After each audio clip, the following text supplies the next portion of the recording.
Wilshere. Giroud in the Wilshere. Oh, that is simply magnificent. What a move.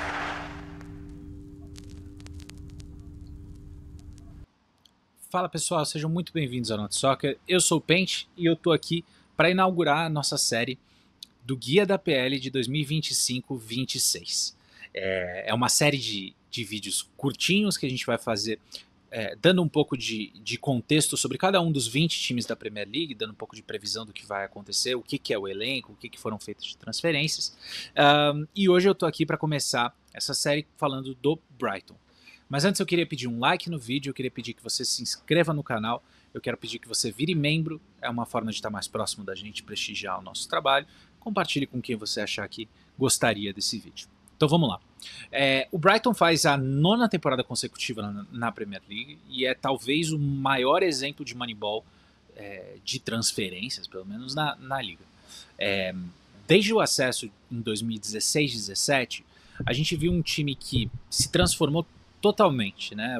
A primeira versão do Brighton tinha o Chris Hutton, que era para sobreviver ali na primeira divisão. Depois o Brighton se transforma num time que encanta coletivamente com o Graham Potter, mas ainda sofria com a qualidade individual das peças porque era forçado a fazer apostas menores, apostas mais arriscadas ao longo do tempo.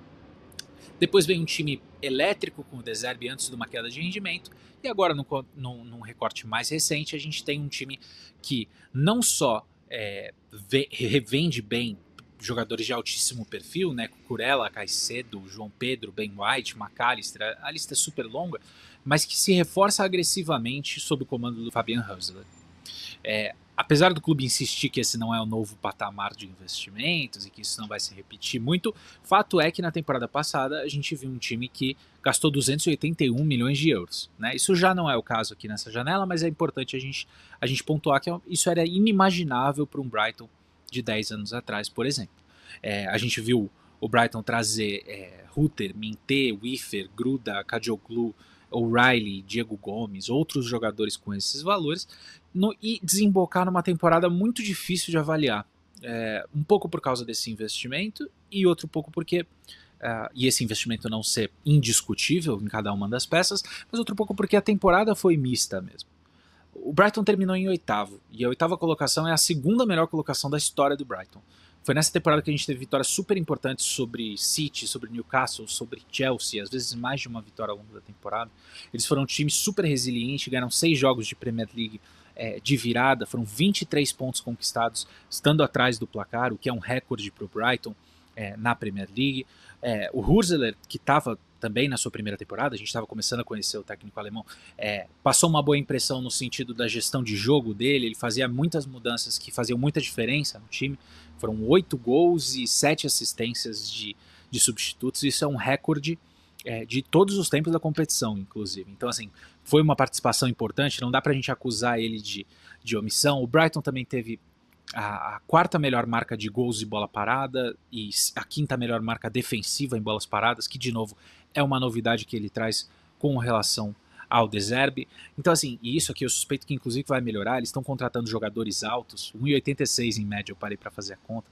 Então assim, tem aspectos muito positivos e eu tenho que contrabalancear também com oscilações que eles sofreram ao longo dessa temporada que foram bastante frustrantes para a ótica do torcedor. O Brighton perdeu 8 de 18 pontos contra times rebaixados nessa temporada, empatou os 2 jogos com o Leicester na Liga, empatou em casa com o Ipswich, empatou em casa com o Southampton, e isso numa temporada que eles ficaram só a 4 pontos de distância de uma vaga europeia, dói muito, isso custa muito. Mas eu quero passar primeiramente um tom positivo. É importante entender que essa temporada, mesmo com esses poréns, mais do que satisfaz as expectativas e os objetivos do Brighton. 93% dos torcedores se disseram muito satisfeitos ou satisfeitos com a temporada do Brighton. Isso foi uma pesquisa publicada pelo Athletic. Então a ótica dos resultados ela é positiva por mais que a gente tenha poréns. Mas eu queria trazer uma luz não tão positiva dessa temporada também nesse vídeo aqui para equilibrar a discussão. Para mim, aquela inconsistência que eu mencionei, inclusive contra os times rebaixados, ela tem origem na falta de identidade de jogo. E isso chama atenção porque é o problema menos Brighton do mundo, né? A gente se acostumou, às vezes, com o contrário, de uma super identidade de jogo e eventualmente precisa trazer uma peça ou outra. O que seria o estilo teórico do Hustler, né, de uma mistura de controle com bola e uma super intensidade sem bola, a gente viu esporadicamente, muito distante de ser um padrão de jogo e um entendimento de, pô, eu vou ver um jogo do Brighton, vai ser daquela forma. A gente sente muito isso na pele porque a gente se propõe e a gente se obriga a assistir semana a semana, a gente faz prévia e review de cada um dos jogos. E a gente escorregava muito no Brighton. O Brighton foi um time muito difícil de cravar. É um time que vai focar em posse, que vai focar em transição, é um time que vai ser agressivo em determinadas situações, eles vão tentar explorar velocidade atrás da linha. A resposta ao longo da temporada inteira foi sim e não, tudo ao mesmo tempo. E é importante para contrabalancear esse ponto negativo, eles sofreram muito com lesões, né? Eu suspeito que esse tenha sido o maior empecilho para implementar algum padrão, alguma continuidade coletiva. Atrapalha tudo, basicamente, né? Atrapalha as parcerias, atrapalha o uso dos perfis. Então, é justificável. De acordo com o Premier Injuries, que é um site que monitora exclusivamente as lesões, o Brighton foi o primeiro colocado na Premier League em todas as métricas de lesão, seja por dias de ausência, números de lesões, número de jogos desfalcados. Então, assim, o Brighton de fato sofreu muito com esse aspecto. Mas a falta de evolução coletiva chamou atenção. Se eu tivesse que fazer uma previsão, se eu tivesse que projetar para a próxima temporada, essa vai ser a diferença entre uma baita temporada 25-26, porque eu acho que tem bons jogadores, boas qualidades e muita coisa para desenvolver nesse time, e uma temporada que decepciona. E aqui eu falo tanto no aspecto da gestão dessas lesões, quanto no que é a consequência, que é a continuidade coletiva. Em termos de transferências, o que se desenha por enquanto? Tá? A gente vai sempre separar esses episódios nessas sessões, né? O que foi a temporada, um pouco de contexto, transferências, o time e a expectativa. Em termos de transferências, por enquanto se desenha uma janela de vendas, né? Foram 3 vendas importantes, João Pedro para o Chelsea, o Adingra para o Sunderland e o Stupinhan para o Milan, complementados por vendas menores ali do Barco para o Strasbourg e do Ofia para o Preston North End, que dão mais ou menos 120 milhões arrecadados. Isso tudo sem contar com uma situação, por exemplo, que nem a do Evan Ferguson, que é emprestado com opção de compra para Roma por 40 milhões, e tem outros nessa situação de elenco, o que é natural, dada a forma de gestão do Brighton, né? A forma de gestão, a forma de montagem de elenco. Como reforço até aqui, o que a gente teve? A gente teve mais ou menos 82 milhões investidos. O Costulas, que foi era centroavante do Olympiacos de 18 anos, por 37 milhões de euros, é uma aposta importante. Foi disputado na janela, tem bastante expectativa em cima do nome, é um jogador que tem uma certa versatilidade, dá para traçar um paralelo com o João Pedro, lembrando que eu não sou especialista em Liga Grega, mas estou repassando o que parece ser um conceito confiável aqui do jogador, então é um jogador para a gente ficar de olho. O De Kuiper, ou De Kuiper, depende de como você quiser falar, lateral esquerdo titular do Club Brugge, também vem com 24 anos de idade por 20 milhões de euros, um cara com viés super ofensivo, bastante participação no gol. O Tom Watson é um ponta jovem que despontou na Championship pelo Sunderland na temporada passada, fez gol importante em playoff, também é um nome que vem para reforçar. O Diego Coppola, um zagueiro que era do Hellas Verona, já teve convocação pela Itália, zagueiro de verdade, não é o perfil que a gente costuma associar com o Brighton, vem também para compor o elenco por 11 milhões de euros. O Young foi contratado e já vai direto por empréstimo para o Excelsior, e por último a gente tem o Boscagli, do PSV, 27 anos, esse um pouco mais maduro, que vem por custo zero. E esse sim tem um perfil um pouco mais típico do que a gente associa com o zagueiro do Brighton, com o perfil de recrutamento do Brighton, o zagueiro um pouco mais baixo, canhoto, construtor, e acho que é interessante também para a gente discutir qual papel que ele ocupa. Então eu queria mostrar tanto essas contratações como o time como um todo num campinho. Eu não prometo que a gente vai ter campinho em todos os vídeos dessa série, porque a gente não tem muito braço de produção, mas pro Brighton especificamente eu acho que é bastante importante, porque a gente está falando de um time que tem muitas opções. São boas opções, mas são muitas. É um elenco inflado que está declaradamente cortando peças.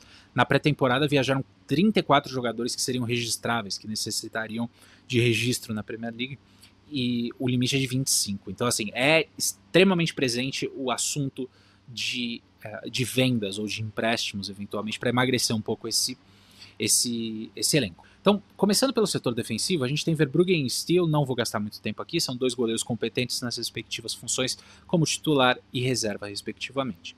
Na zaga, eu acho que tem um debate interessante, que é o papel do Luiz Dunk, eventualmente podendo diminuir, tendo tido uma temporada de algumas lesões, alguns sinais de envelhecimento, e talvez o Boscaglia entre aqui justamente, com esse perfil construtor canhoto pela esquerda.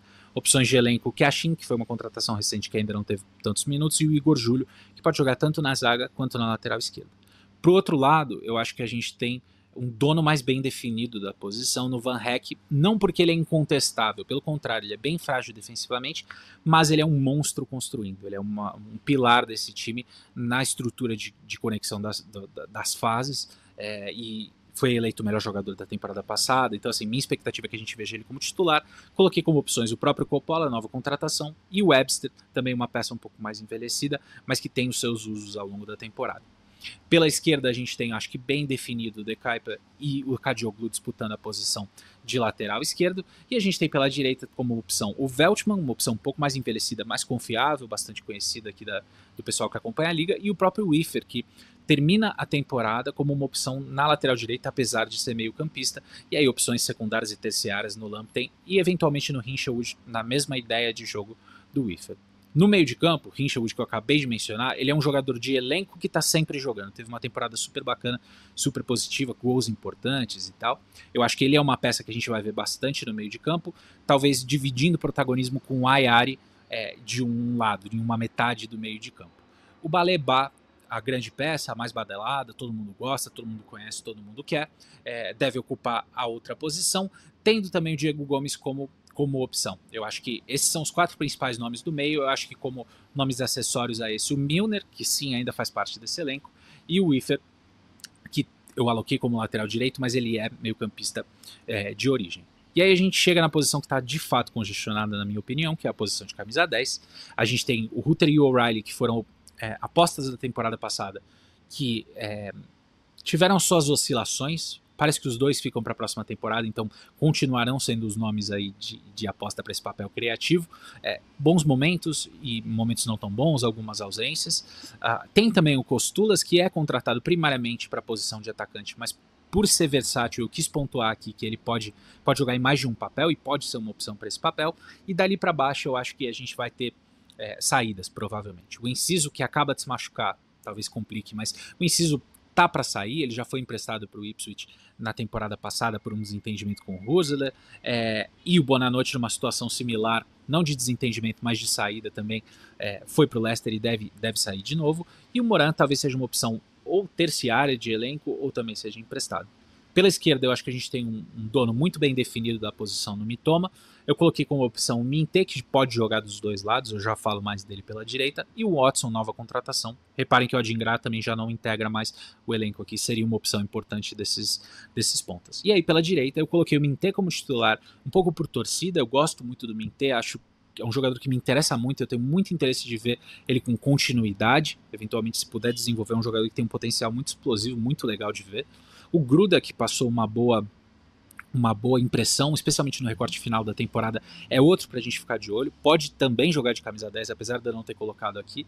E aí eu coloquei como opções secundárias e terciárias o Mate, que ainda tá nesse elenco, teve as lesões e de lá não retomou aquele ótimo nível que tinha, e o Lamptey.